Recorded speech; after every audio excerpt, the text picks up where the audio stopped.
대표님에 대해서도 의견 주시면 감사하겠고, 대통령 말씀 마지막으로 정리해 보겠습니다.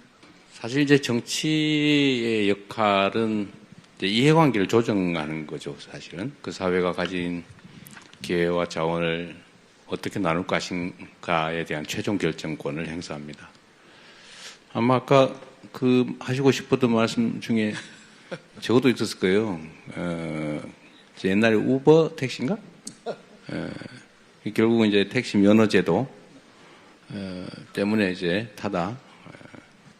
택시 면허제도와 이제 충돌한 거죠. 바로 가다. 이동의 기본 타다.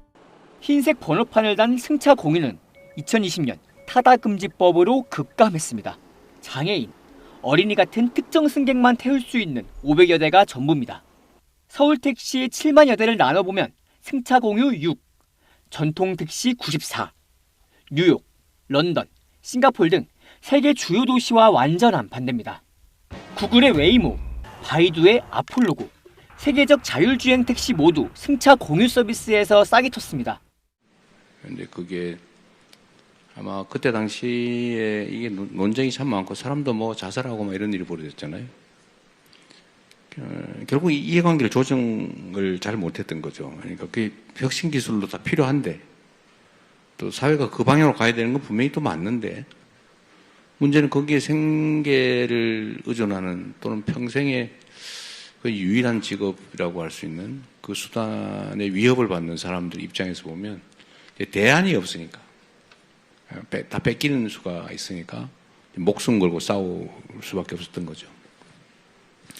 아마도 이런 영역들이 많이 생겨날 것 같아요.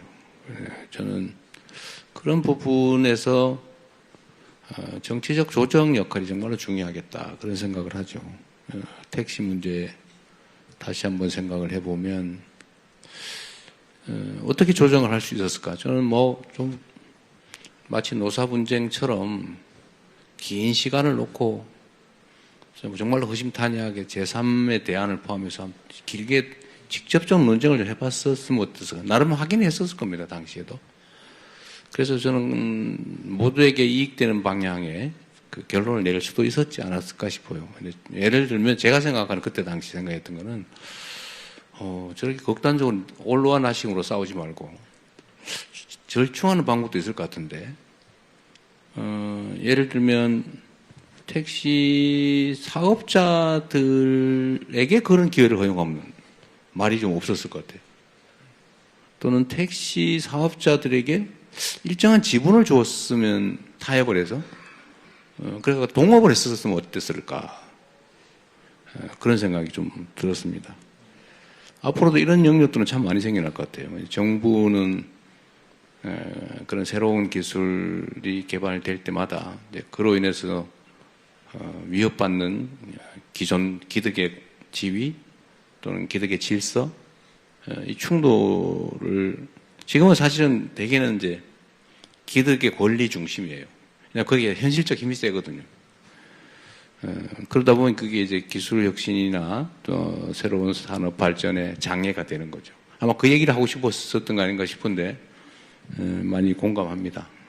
그 역할은 정부와 정치가 해내야 되는 역할이죠. 많은 토론들을 통해서 그런 충돌을 최소화하고 모두가 서로 더 나은 길을 함께 갈 수 있었으면 좋겠다는 생각을 합니다.